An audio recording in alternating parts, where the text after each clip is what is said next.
আমি কোনো বক্তব্য দেবো না। আমি একটা মানুষকে আমার সাথে করে নিয়ে আসছি, মেহেদী হাসান রনি। আমি কোটপাথর উপজেলা বিএনপির সভাপতি। এই খাদিমপুর গ্রাম থেকে যদি বিপুল ভোটের ব্যবধানে আমরা তাকে যদি ধানের শীষে ভোট না দিতে পারি, তাহলে আমার বিএনপি করে কোনো লাভ নেই। সেই জন্য আমি বলছি যে আপনারা এখানে উপস্থিত হয়েছেন এবং যারা হতে পারেন এই খাদিমপুর গ্রামের নাম রক্ষার্থে বিএনপি আমি যেহেতু করে আমার উপর ভিত্তি করে আপনারা মেয়ে রনিকে ভোট দেবেন কিনা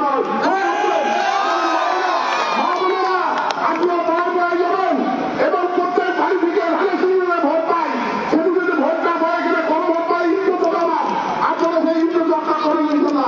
সবাইকে ধন্যবাদ জানিয়ে আজকে অনুষ্ঠানের সম্মানিত আমাদের রঞ্জন মাস্টারের সমগ্র উত্তরসূরি, সে আমাদের মাঝে এসেছে, সে আপনাদের সঙ্গে কয়েকটা কথা বলে সে অনুষ্ঠান শেষ করবে। এই পর্যায়ে মেহেদী হাসান রনিকে বক্তব্য রাখার জন্য সবিনয়ে অনুরোধ করছি।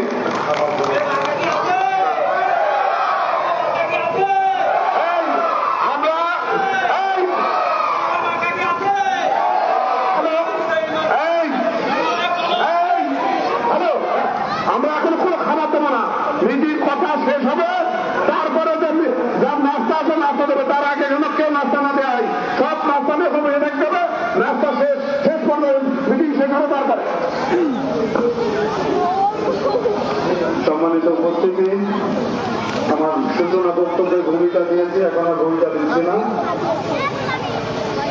সম্মানিত উপস্থিতি, আমি সবসময় শুনে এসেছি যে ফাজিলপুর গ্রামে আমাদের বিএনপির প্রচুর ভোট আছে, এক কথায় বলতে গেলে বিএনপির ঘাঁটি। সেটা কি সঠিক? আপনারা যারা উপস্থিত হয়েছেন বেশিরভাগই আমাদের বিএনপির নেতাকর্মী সমর্থক নাকি?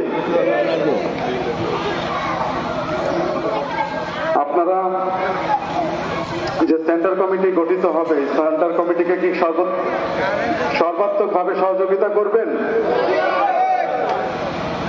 ধন্যবাদ।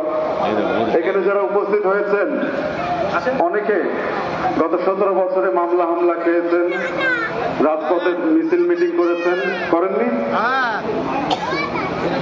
আপনাদেরকে ইনশাল্লাহ ভবিষ্যতে আমরা যদি দেশ পরিচালনা করার দায়িত্ব পাই বা জনগণ যদি আমাদের সেবা করার সুযোগ দেয়, জনগণের সেবা করার সাথে সাথে আপনাদের যথাযথ সম্মান বা মর্যাদা আমরা দিব ইনশাল্লাহ। সম্মানিত উপস্থিতি, আপনারা সাধারণ ভোটারের কাছে যাবেন, তাদের বিপদে আপদে পাশে থাকবেন, পারবেন না? দলের সুনাম ক্ষুণ্ণ হয় এমন কোনো কাজ করবেন না দয়া করে। আর যদি কেউ করেন তাহলে সাংগঠনিক ব্যবস্থা নেওয়া হবে। আমাদের রাজনীতি করার একমাত্র উদ্দেশ্য জনগণের সেবা করা, নাকি? অতএব সাধারণ মানুষের পাশে সর্বোচ্চ চেষ্টাটা করবেন, পাশে দাঁড়ানোর। পারবেন তো? সাধারণ মানুষের ভোট চাইতে গেলে হয়তো তারা সবার আগে জিজ্ঞেস করবে যে আপনাদের ভোট কেন দিব, নাকি? আরেকটি প্রশ্ন করেন, ভোট দিলে কি দিবা, নাকি করবে না?